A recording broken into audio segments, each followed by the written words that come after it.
Hello दोस्तों, BRMGSS all India की तरफ से आज के न्यू अपडेट लेकर आया हूँ। कल की एक शॉर्ट वीडियो में बताया था कि आज एक मीटिंग हो रहा है गुवाहाटी में। उस मीटिंग का पूरा अपडेट निकल के आया है। आप सभी के लिए मैं एक मीटिंग का अपडेट दे रहा हूँ। पूरा वीडियो आप लोग देखिए, देख के अच्छे लगे तो लाइक सब्सक्राइब करना मत भूलिए। जय BRMGS, धन्यवाद। कैबिनेट की बैठक कराएंगे। कैबिनेट की बैठक करा के हमारा जो 2021 में डिमांड मिला उसको धरातल पर लागू करेंगे और लागू कराने में माल गोदाम में अगर किसी प्रकार का कोई बाधा उत्पन्न होगा तो हम हर माल गोदाम से आंदोलन का स्वरूप भी तैयार करेंगे। किसी के रोकने से रुकने वाला नहीं। जब हमको सरकार ने सब कुछ दिया है, सरकार हमारे साथ है, हमारी बातों को सुनता है, हमारे साथ मीटिंग हो रहा है, हमारे साथ बैठक हो रही है। दुनिया की कोई ताकत जो है बिचौलिया हमारे लोगों को परेशान करने का काम करेगा, उसको भी हम उनको जवाब देने का काम करेंगे। और हम अपने लोगों को कहना चाहते हैं, तुमको गुमराह करने के लिए आजकल बहुत आसान हो गया। यूट्यूब तमाम तरह की व्यवस्था, सोशल मीडिया प्लेटफॉर्म हो गया। हमारा देश का संविधान सबको बोलने की आजादी देता है, विभक्ति की आजादी देता है। जो माल गोदाम का ABCD नहीं जानता है वो भी तुमको यूट्यूब में डाल करके गुमराह करने का काम करता है। तुम उससे गुमराह मत हो। अगर तुम उससे गुमराह होगा तुमको क्या हासिल? एक तरफ तुम्हारा संगठन जी तोड़ मेहनत करके इस काम को इस मुकाम तक पहुंचाने का काम करता है। एक तरफ अगर तुम उसकी बात को सुनोगे, सुन के तुमको क्या हासिल होगा? संगठन का प्रयास कर रहा है, लड़ाई लड़ रहा है, उससे हासिल होने जा रहा है। दूसरे तरफ कुछ हासिल नहीं होता। इसलिए मजबूती के साथ अपने संगठन के साथ आज खड़ा रहने की आवश्यकता है। इतिहास गवाह है, जब मंजिल नजदीक आता है, जब लोग अपने कामयाबी तक पहुंचने वाले होते हैं, तब भी उसको सबसे ज्यादा कष्ट का सामना करना है।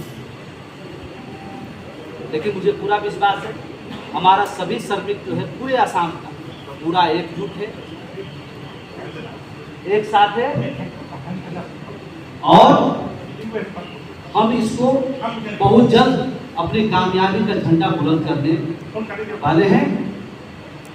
इसके लिए आपको जरा सा भी निराश हताश होने की जरूरत नहीं है। दुनिया क्या कहता है उसको कहने दीजिए। हम लोग अपने मिशन पे, अपने लक्ष्य की ओर आगे बढ़ते रहेंगे और लक्ष्य अपने तक पहुंच करके इसको हम सफलता के मुकाम तक पहुंचने का काम करेंगे। बहुत बहुत धन्यवाद।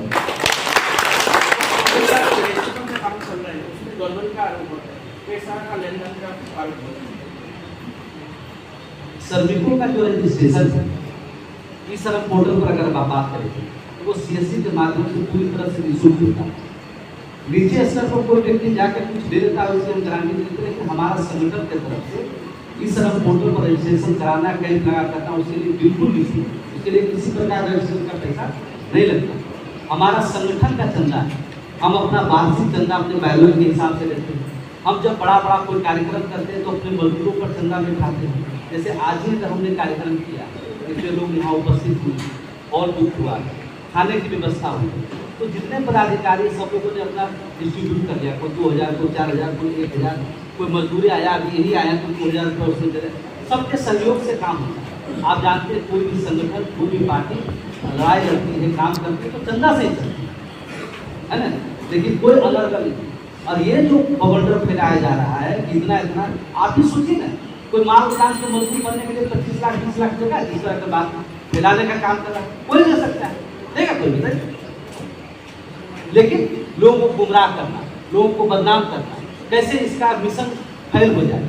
हम बिचौलियों को तोड़ना चाहते हैं। हम चाहते हैं रेलवे की मजदूरी सीधा मजदूरों के अकाउंट तक पहुंचे। देश में सब कुछ ऑनलाइन सिस्टम हो गया है, यहाँ क्यों ऑफलाइन? यहाँ मजदूरों को खटा करके महीना जो उसको पैसा नहीं मिलता। माल जो मंगा रहा है उसी के साथ उसका मजदूरी भी रेलवे में जमा हो और सीधा इसके खाते तक पैसा पहुंचे, सीधे ऑनलाइन की पैसा की व्यवस्था हो। इसी हम लोग करते हैं। जो बिचौलियों को बैठ के करोड़ों रुपया कमा रहा, लाखों रुपया कमा रहा, उसको दर्द हो रहा है। फिर इसके लिए जब व्यवस्था बनेगा तो हम शुरू से जो हम बैठ के खा रहे वो कहाँ से होगा। इसीलिए वो इस तरह का प्रोपेगेंडा रचने का अभी हमारे श्रमिकों को जितना भी मूलभूत सुविधा है रेलवे देने का काम किया जाए, उसमें रहने की व्यवस्था हो, शौचालय, विश्रामालय, CCTV कैमरा, ऑफिस और श्रम मंत्रालय के द्वारा इसको मेडिकल की सुविधा जो हम बताए 13 डिमांड, जो कोई दुर्घटना हो जाए काम करते हुए अगर कोई दुर्घटना हो जाए तो इसको 2.5 लाख रुपये की मुआवजा, ये सभी कुछ हमारा पास हो गया है। हाँ, और उसमें जो बजट बनाया गया है इस साल में, अभी कैबिनेट की हमारी बैठक होने वाली रेल और श्रम मंत्रालय के दोनों के साथ में, उसमें जो बचा हुआ है उसको भी हम इम्प्लीमेंट कराने का हम हर अपने माल गोदाम के सभी लोगों का छोटा छोटा जो समस्या इशू हो रहा है वो सब लोग पॉइंट आउट कर रहा है और पॉइंट आउट कर करके उस कैबिनेट में रखने वाले हैं। और मुझे पूरा भरोसा वो छोटी बड़ी जो भी समस्या है उसको भी हमारा समाधान होने का रास्ता है। ऐसा भी आरोप है जो श्रमिक गोदाम भी नहीं देखा उसको भी आप लोग नहीं, हमारा हर माल गोदाम के व्यक्ति गोदाम जाता है, गोदाम में काम करता है। हाँ, हम 24 घंटा 7 दिन काम करने की जो व्यवस्था करें, उसमें हम ऐसे मजदूर जो माल गोदाम में काम करता था लेकिन बीच में छोड़ के, अभी आप देखिए बहुत सारा माल गोदाम हमारा है जहाँ पर कभी महीना में 30 रेक आता था, आज वहाँ पे 5-10 रेक आते हैं। तो हमारा ऐसा मजदूर को ठेला चलाने चलते, कोई दिल्ली कमाने चलते, भूखे तो नहीं मर सकता है, ऐसे लोगों को हम ला रहे हैं। अभी हम रेल श्रम मंत्रालय जिला स्तर के जो डिस्ट्रिक्ट लेबर कमिश्नर हैं उनके साथ बैठक कर करके जितने कंसाइनर किस कारण से वो अपना माल मंगाना छोड़ दिए उसको भी हम लोग फाइंड आउट कर रहे हैं। और इस माल गोदाम में कम रेट आ रहा है उसको कैसे हम बढ़ाने का काम करें। जो इच्छुक कंसाइनर है वो माल मंगाना चाहते हैं उनके लेटर पैड पर भी हम लोग ले रहे हैं और इसको हम रेल मंत्रालय में जाकर ऐसे जो माल गोदाम पर मंगाना चाहते हैं लेकिन उनको नहीं रेट मिल पा रहा है इनको सुविधा दिया जाए। तो ऐसे माल गोदाम के मजदूर को भी हम लोग इकट्ठा कर रहे हैं जो लंबे समय तक काम किए थे, रेट कम होने की वजह से अब वो काम छोड़ चुके हैं क्योंकि अब उतना काम नहीं चल रहा है जिससे उनका पेट भरण पोषण हो सके। कोई 10 साल पहले हमारा मेंबर था लेकिन जहाँ पे काम की कमी होगी कई माल गोदाम ये जो शहरी क्षेत्र में आ गया जहाँ पर ट्रांसपोर्टेशन की समस्या हो रही है वो माल गोदाम उठ करके 5 किलोमीटर 10 किलोमीटर आगे चला गया है, वहाँ के माल गोदाम के मजदूरों को उठाने का काम कर रहे हैं। ये सब भी हमारा काम चल रहा है।